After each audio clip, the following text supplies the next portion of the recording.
We've been discussing the sexual assault allegations against the Hollywood producer Harvey Weinstein again this morning. Now, in France, they have brought forward proposals for on-the-spot fines for wolf whistling.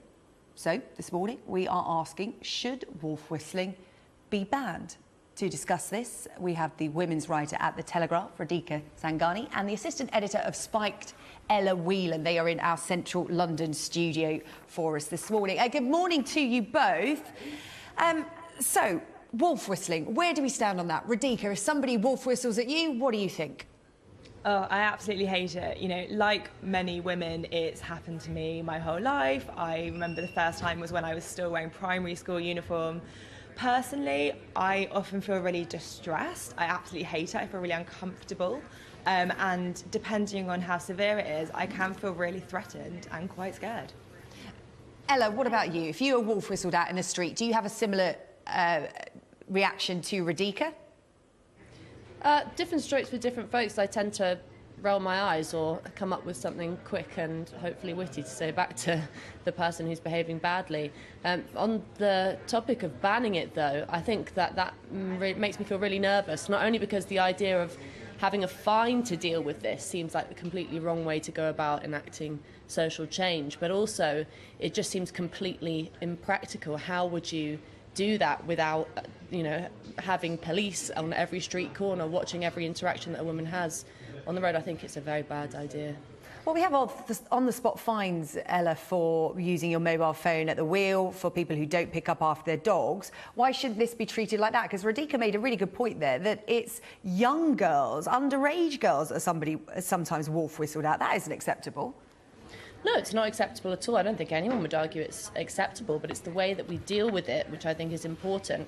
So it's first of all important to note that this isn't happening all the time, that society has changed, that we do find it completely socially unacceptable to do these kind of things to women, to be pervy, to make unwanted comments on the street. And while it still happens, I think that the best way to deal with that, in the rare instances that it happens, is for women to stand up for themselves, to feel empowered to take things into their own hands, and for the rest of society to support them. I think once we start asking the authorities and the police to get involved in women's private lives in this and at this level, it really gets my back up, because that's never the answer. I think what you're saying works really in an ideal world, but to be honest, I feel like so many women like myself aren't able to do that. Sometimes I wish I was more confident and able to do that, but I just don't think the onus should always be on the victim to have to speak up. And I do disagree that it's still a rare occurrence. A recent study from End Violence Against Women, they found that 18 to 24-year-olds, out of their 85%, have received unwanted sexual comments on the street, and 45 had received unwanted sexual touching. So it is still a huge problem. Yeah. And I just don't think that we should expect women to have to stand up for themselves and be the ones to end this problem. Yeah, Ella, is it less about enforcing this and more about setting a tone to say that this isn't acceptable behaviour? Somebody has to, make some kind of rule that men would maybe think twice about doing it in the street to somebody they don't know. I think in doing that, you're making two very uncomfortable insinuations. And the first is that women shouldn't be the ones to deal with this. Now, the feminist movement of past, women's liberation movements of past, said that women were strong and capable enough to deal with the bad things that happened in society. They took the onus on themselves to march and protest and change the world, and they did, and that's why we live in a more free and equal society. So the idea that women shouldn't have to deal with this is completely wrong. Women and men and everyone else in society has to take onus on themselves to deal with bad behaviour when it comes, and to change bad behaviour and to argue with people. And the second is this idea that we need a rule to make men not behave badly. The majority of men, certainly in this country, certainly in France probably, are not kind of lechers, are not waiting for their opportunity to shout rude things at little girls. It's just completely untrue. I'd be very sceptical about the kind of surveys and the data on this, because it often is, playing into a hyping up of the danger that women get put in, when actually we're in a very good place. More could be done, but the way that we deal with that and the way that we address existing instances of sexism has to be approached very carefully, because this really, I think, is just undermining women's freedom. Radhika, we are coming at this from a place where we are saying women are upset by this, but that's not the general rule. Some women see it as a compliment. Of course, and I fully, I've spoken to some women, especially of different generations, who enjoy it sometimes, and that's absolutely fine, but the vast majority of people do feel uncomfortable, I personally think.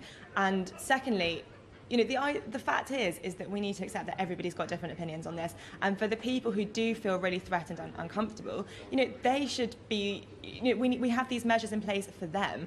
And if what I personally think is a great idea is something like what Nottingham Police Force has done, where they've classified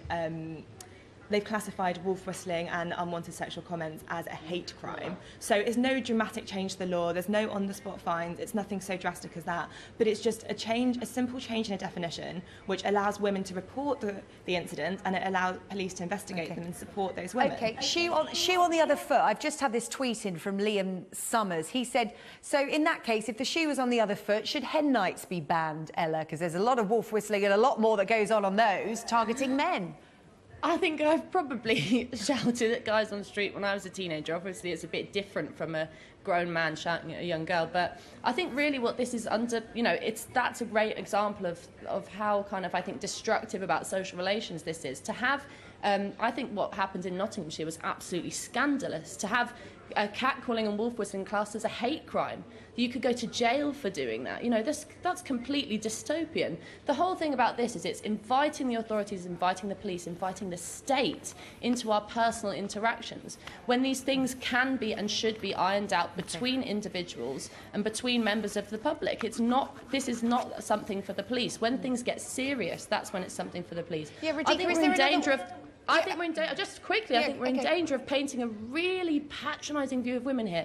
Radhika has said that, okay, some women like it, but, some women don't. We're inviting the police to get involved in something that some women might not like. That is really dangerous. I think what we're doing here is sending a message, and this is the big reason why I do think it's important for authorities to get involved and not just sit by and let women sort it out for themselves. But is there another way to do it, Radhika, other than criminalising these men? I mean, I personally do think criminalising is a bit extreme, but what Nottingham's doing is not an actual drastic change in law. It's just criminalising speech. It's allowing women to report it, interaction. and women need to be able to feel comfortable to report these crimes because it's all part of a wider culture. And if men feel like they can, make comments to women on the street that make them feel threatened and uncomfortable, then that's just suggesting that the next step of sexual assault is acceptable. Okay, Radhika Sangani and Ella Whelan, the only whistle you're hearing on Sunrise this morning is the final whistle because we have run out of time. Thank you both very much indeed. Keep your thoughts coming in.